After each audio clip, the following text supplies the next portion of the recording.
Hey, sorry, started and then to scratch my nose. Today is going to be, I'm trying to make it quick, like I always say, lecture on Virgil's Aeneid, which is considered one of the greatest epic poems from ancient Rome. I actually have on some Roman music on my phone right now to try to get a little bit of the mood set. I don't know if you can hear it.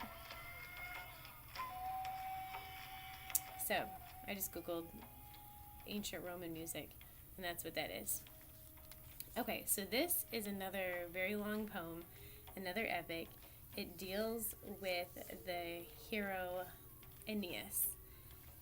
So this was written a long, long time ago. Virgil was alive between 70 and 19 BCE.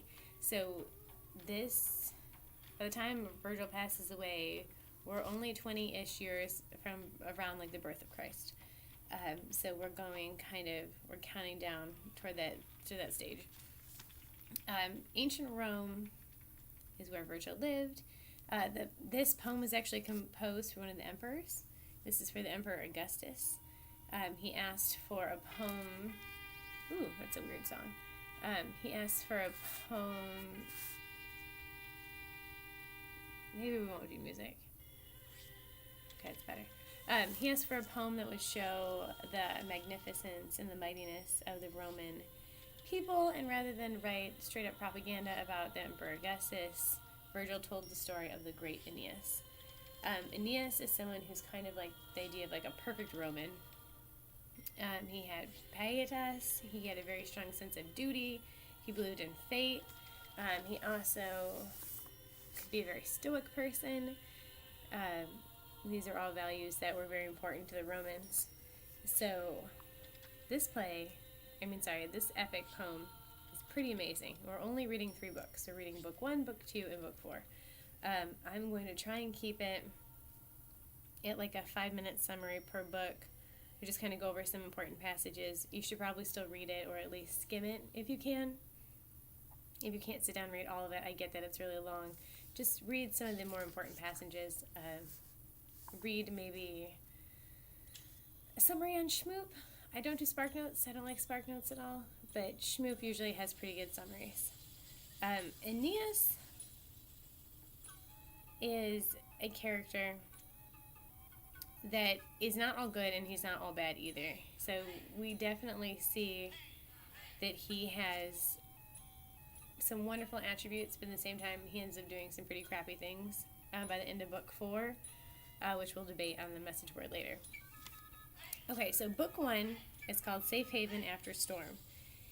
And the story begins after the fall of Troy. So if you watched the movie Troy, like I suggested last week when we were talking about the Iliad, if you watch the movie, and if you're familiar with the fall of Troy, that is when the Trojan horse came in, and the Greeks completely defeated the Roman the Trojan Empire, and everybody was destroyed. But Aeneas is one of the ones that escaped. And if you watch the movie Troy, at one point, when they're putting people down that secret tunnel, the young boy comes out with a sword, and he's like, "I am Aeneas." That's who the story is about. And so Aeneas is one of the Trojans that escaped the fall of Troy after the Greeks attacked them. So what's happening is there is a couple of boats full of Trojans that have escaped from the war, and they are trying to get away from Troy. They are trying to go to the Italian shore. But there is this goddess, and her name is Juno, Juno, Juno. And she straight up hates the Trojans, hates them so much. And why does she hate them? Well, she hates them because she really loves a city called Carthage, and she really loves their leader, who's a queen named Dido. And she knows that Aeneas already has this fate. He is fated to land in Italy. I'm going to sneeze, hang on. Sorry, I'm not stopping. I'm going to keep going. He is fated to end up in Italy, and his children will someday found Rome, and they will go on to completely destroy the city of Carthage, which is Juno's favorite city. And she knows that she can't change fate. Again, there's lots of gods. very strong beliefs in fate, and she knows she can't change it. But what she can do is she can make it as hard on Aeneas as she possibly can. So when she hears of a race of men sprung of Trojan blood who would one day topple down her Tyrian stronghold, breed an arrogant people, ruling far and wide, proud in battle, destined to plunder Libya. So the fates were spinning out the future. This was Juno's fear. She's really upset. So she sees the boats, and she kind of wants to make Aeneas' life a living hell. She can't kill him. It's against the fates. She can't do that. But she goes to the god of winds, and she asks him to stir up the ocean and make the waves so bad that Aeneas thinks he's going to die and damage his ship. And the god of the wind says, "Yours is a task, my queen, to explore your heart's desires. Mine is duty to follow your command. Yes, thanks to you, I rule this humble little kingdom of mine. You won me on the scepter, Jupiter's favorites too, and made a couch to lounge on, set the gods' feast. You made me the lord of strong wind, king of cloudbursts." So he swings the spear around, he strikes a mountain, all the winds come up, the Trojans are on these little ships, and they look like they're just getting tossed around, going back and forth. But then Neptune gets mad. So Neptune's the god. Think of The Little Mermaid. Neptune was the name of the king of the sea, Ariel's dad, right?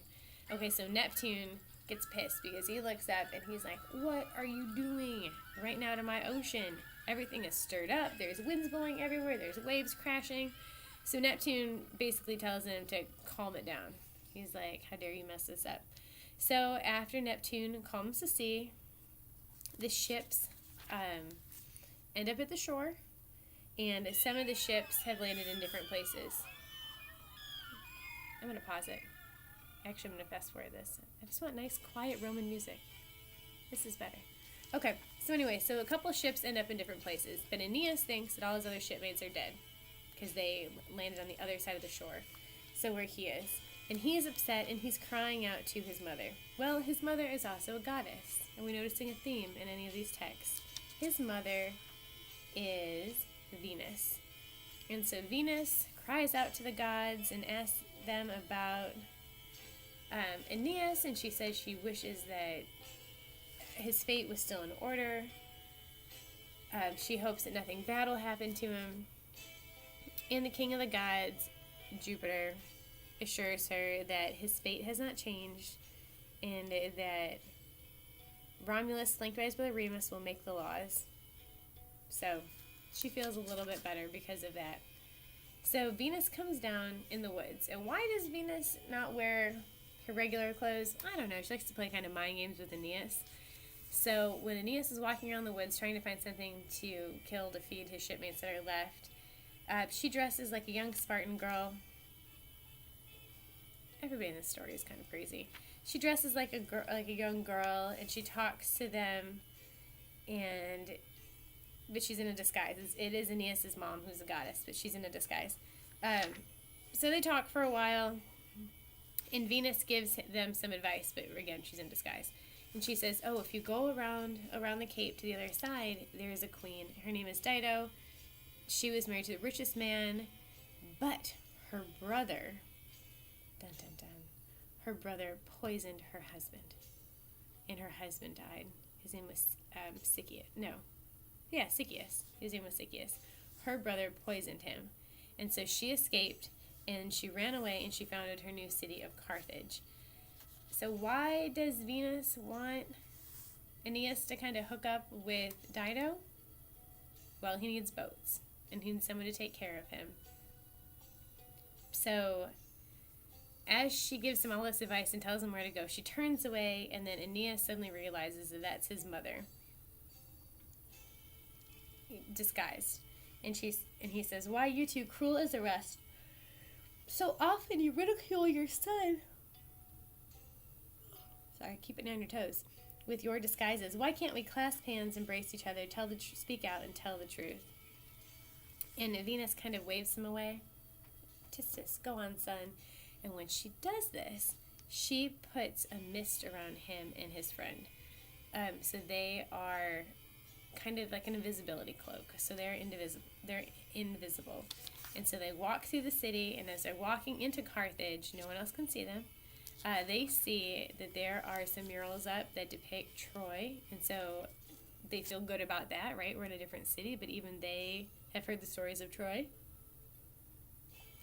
And then Dido is with his other Trojans that were on the other boat that had a shipwreck, and Aeneas hears everybody talking to the Trojans, especially Dido, who has welcomed them. She's welcomed them with open arms. She says, "Cast through to the winds, Trojans, free your minds. Our kingdom is new. Our hard straits have forced me to set defenses, station guards along our far frontiers. But who has not heard of Aeneas' people, his city Troy, her men, her heroes, the flames of that horrendous war?" She's heard of them. She likes them, and then she says, "Haul ships to shore. Trojans, Tyrians, they will all be the same to me." She's saying, all of you Trojans can be my people. Y'all be my people. We'll be one big happy family. And Aeneas gets so excited when he hears this, he throws off his cape. And while he throws off his cape, he looks even more beautiful than ever, because Venus had kind of added like a little bit of sparkle to him. And he's described as his head, his shoulders, the man was like a god. His own mother had breathed her beauty on her son, a gloss in his flowing hair, the ruddy glow of youth, a radiant joy shone in his eyes. His beauty, fine as a craftsman's hand, can add to ivory, or a glow as silver, or Parian marble ringed in glinting gold. So he throws off his invisibility cape, and he's looking really handsome, and he's like, "Here I am, Aeneas, the man you are looking for." So Dido kind of marvels at him because he looks pretty amazing, and they decide that they're going to have a feast in the hall to welcome all the Trojans, but Venus is scheming. She really wants Dido and Aeneas to hook up. Really, really, really. But, there's a but. Dido is still really hung up on her husband that was murdered, Sychaeus. So Venus comes up with this idea to get Cupid, yes, Cupid, the Cupid, think like little winged guy holding arrows, who's her son, so I guess technically he's Aeneas' half-brother, to make a scheme. So Aeneas wants to go get his son, who's a little boy, probably like 3-4 years old. His name's Ascanius. They sent for his son to come now that they're sent word that they're safe. So Venus decides to have Cupid dress, like switch bodies basically, with Ascanius. So Ascanius, they put him like in a deep sleep. Oh, poof, deep slumber, go to sleep. He sleeps up on the mountain. But then Cupid takes the shape of Ascanius and shows up at this feast. And he sits in Dido's lap as she's holding him, and he basically breathes into her what I like to call poison love gas. Technically, it is described as you can breathe your secret fire into her, poison the queen, and she will never know. Or poison love gas. But what this poison love gas does is it allows Dido to forget about her dead husband. Like, he blots him out of her mind, so she can put all of her focus and energy on Aeneas. So that is what happens at the end of book 1. They're asking Aeneas to tell the story about the fall of Troy. So all book 2 deals with is the fall of Troy. And he says, "Oh, I don't want to even tell it, but I will." So he goes back and he kind of summarizes what happened with Achilles and the Greeks, and he goes back to the time when they found the horse, which is kind of a crazy time. I am on page 600 now. So there's one Greek that was left behind, and he came running out, and he basically asked for mercy. He said, "All the Greeks have left. Everyone is gone. Please don't hurt me. Please don't hurt me." And the Trojans kept him because they believed him. They didn't think there was any way that he was lying. Plot twist. He's lying. Spoiler alert. He was lying. So, just when you think, so they take this guy in. I want to say, shoot. I want to say his name was like Sinon. Sinon.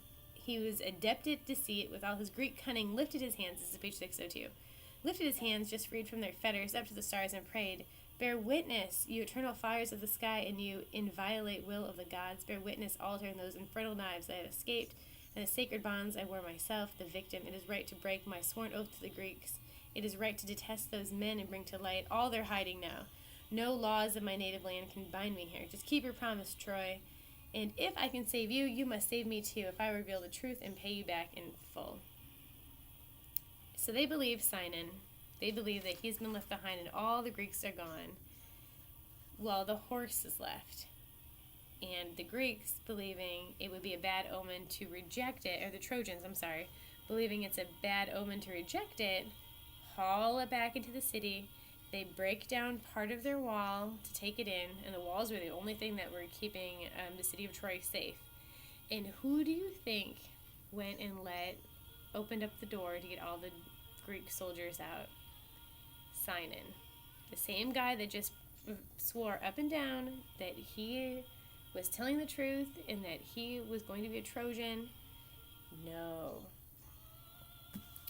He goes and he lets them all out, and all the Greeks basically just rip all the Trojans apart. There's a really terrible story about how King Priam is killed against an altar, which is super sacrilegious, and all the terrible things that Achilles does, and how everybody, this goes for pages and pages. I am up to 612, and they're talking about how Priam meets his end, and he's in the altar, and someone comes racing out, and they slaughter him right there on the altar. It's pretty terrible. It's pretty brutal. But if you watch the movie, it's a terrible movie, but it has a lot of really great visuals, so you can see what is happening with this fall of Troy. So everybody's getting killed, and then at one point, Aeneas gets to see what is actually happening, and his mom kind of moves the mist over the city, and she can see that all the different gods are literally fanning the fires of the fight and what's going on. She says, look there where you see the massive ramparts, it's Neptune himself prizing loose with his giant trident the foundation stones of Troy. So it's not just the Trojans that are doing it, the gods are helping too. There's Juno, cruelest in fury, first to commandeer the Scaean gate, sword at her hip. Jove in person spurring the gods to fight the Trojan armies. So Venus has warned him, get out of there, get away as fast as you can. So he's trying to escape, and on the way to town he has a wife, her name's Creusa, and they're trying to run through the streets, but Creusa gets killed too. So Aeneas has had a very traumatic, tragic experience. His city has been completely burned up and destroyed by the gods and the Greeks. His wife is killed as they're running. There's a lot going on. He thinks his son is lost forever. He finally gets through, and then he kind of tells a story about how he ended up to be on the boats. So book 2 is just all about the destruction and the ruin of the city of Troy. So while this is happening, now I'm going to jump to book 4, and I'm going to try to wrap this up in 7 minutes. I'm going to go over 25 minutes. Keep it quick. So book 4, we skip book 3. It says, Aeneas and his fleet travel across the Mediterranean. On the way, they meet a monstrous bird woman, Harpies, and visit Andromache, widow of Hector. And Anchises dies, and the storm carries the Trojans to Carthage. We're not going to read it. That's just a summary. Okay, so book 4 is a good one. This is when it gets good. Okay, so the queen is full up in the poison love gas, is all about Aeneas, and is pining for him. Is straight up, has never wanted anyone as much as she wants Aeneas. She says that she does remember her husband, yes, but she confesses that she really wants Aeneas. And her sister Anna, who's one of the characters to know, Anna encourages her Anna says, you love him, why don't you go for it? You are still young. Dear one, dearer than light to me, your sister, would you waste away grieving your youth away alone, never to know the joy of children, all the gifts of love? Do you really believe that's what the dust desires, the ghosts in their ashen tombs? So Anna is saying very poetically, get you a man, Dido. So Dido is feeling this type of way. Aeneas isn't really feeling it completely, but Juno and Venus kind of team up together. Juno, who loves Carthage, remember, and hates Aeneas, Juno would like to try to change fate. So she wants Dido and Aeneas to get together and hook up so he doesn't leave to found Rome. Not saying it's going to happen, but she's saying it's worth a shot. And Venus wants Dido together with Aeneas so she can give him ships and a good place to live, and he can act like a king until he has to go move on. So they kind of plot together to have that they go on this hunt, and Juno and Venus get a storm to happen. And oops, Dido and Aeneas find themselves alone together in a dark cave with no one around. We all know what's going on. He's Aeneas, she's Dido, she's full of poison love gas. So while they're in this cave, it says, Juno, queen of marriage, give the signal, and lightning torches flare, and the high sky bears witness to the wedding. Nymphs in the mountaintops wail out the wedding hymn. This was the first day of her death and the first of grief, the cause of it all. From now on, Dido cares no more for appearances, nor for her reputation either. She no longer thinks to keep the affair a secret. No, she calls it a marriage, using the word to cloak her sense of guilt. So after they get stuck together in the big, dark, lonely, quiet cave, obviously they're sleeping together, and they're just acting like they're married, but they're not married. But Dido calls it a marriage because she feels guilty about it, and queens just aren't supposed to be around hooking up with anybody. That's not what queens do. And so everything's good and dandy for then. But then we have this amazing, freaky little god called Rumor, like R-U-M-O-R, which is amazing, and I think it's where we get the term, like, spreading rumors, because rumor is so gross, and it has, like, the best examples ever. So it's a monster, horrific, huge, and under every feather on her body, what a marvel, an eye that never sleeps, and as many tongues as eyes. So under every feather is an eye. So when you think about rumors, right, people watching and talking about things, this weird mythological being Rumor is like a bird that flies around, checks on everybody's business, but has eyeballs underneath all its feathers, and has as many tongues as eyes, and as many raucous mouths and ears pricked up for news. I need to find a picture of this and put this on our slideshow, because this is amazing. So Rumor is flying around, seeing what's going on, sees that Dido is neglecting her city, is spending all her time hanging out with Aeneas, giving him whatever he wants. So Rumor goes and tells Erebus what is happening, who is one of the kings in Africa, and Erebus goes to the king of the gods and tells him, look, Aeneas is slacking off. And then he goes to speak to Mercury, who is amazing, another amazing mythological creature, who wears the golden sandals, winged to sweep him over the waves and earth with a rush of gustling winds. Awesome. So Mercury gets his message that he has to deliver it to Aeneas. I'm going to try to be quick. And so he comes on down with his winged feet, and basically has like a come to the Lord speech with Aeneas. He was like, look, this is your fate. This is what you have to do. What you don't have to be doing is hanging out with Dido, screwing around all day, not taking care of founding a new city, not doing anything else.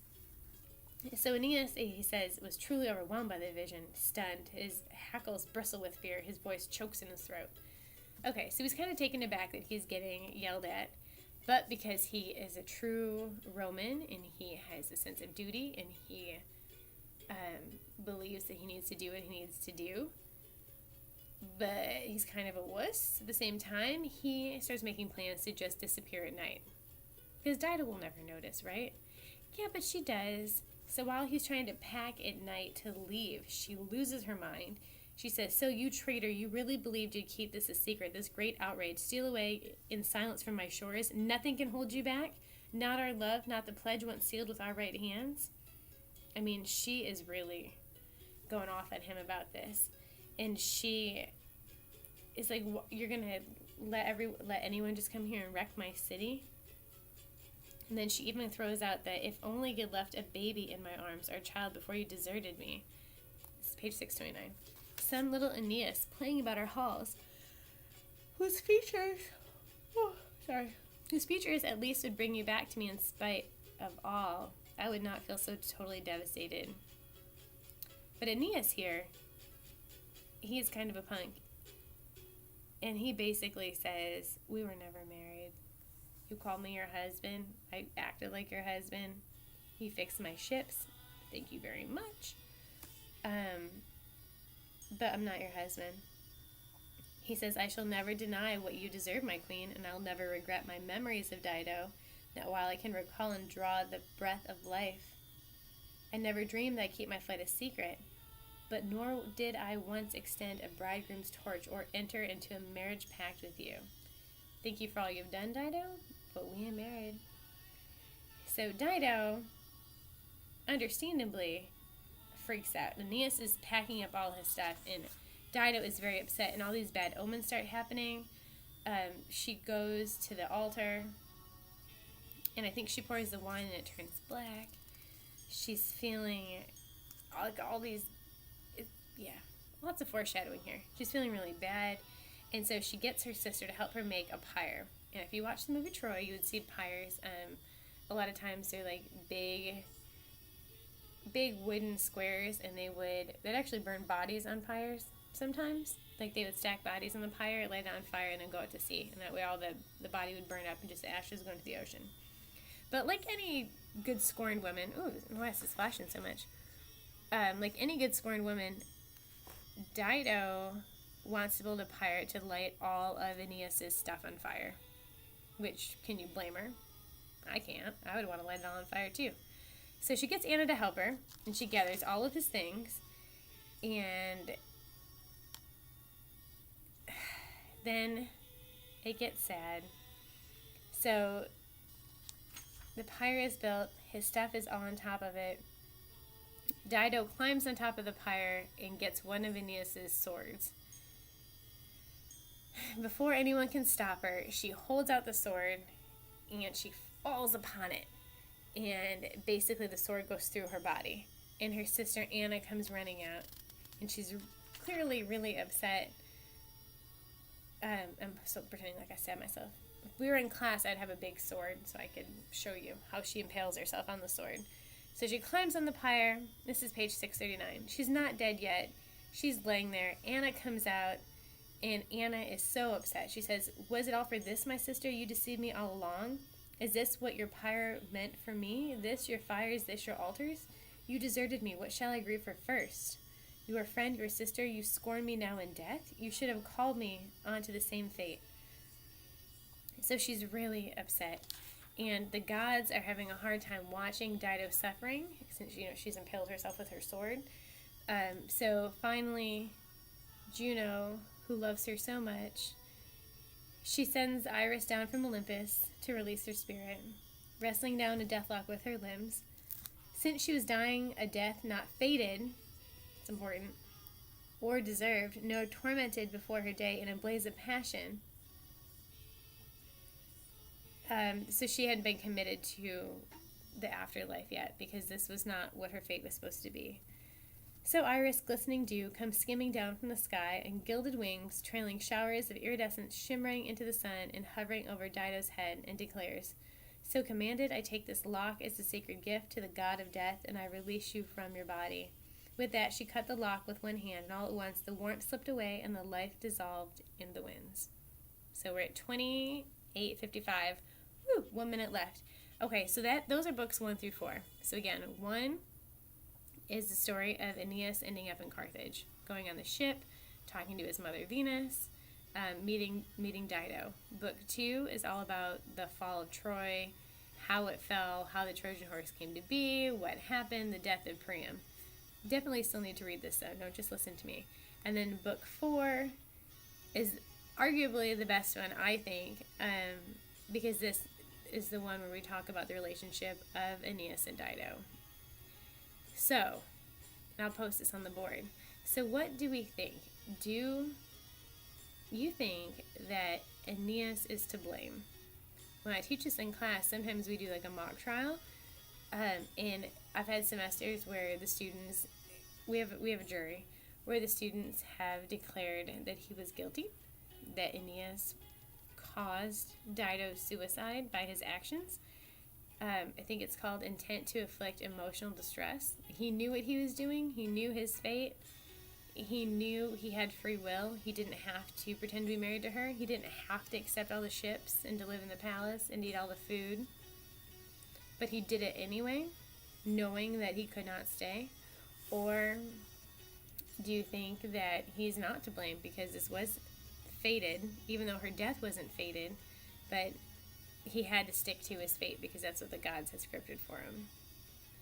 Fun things to think about. I'll post some interesting, I think I posted a video like why read the Aeneid, but I'll post some other videos, and then there's no quiz over the Aeneid, but still it's heavy on your midterm, which will be next week.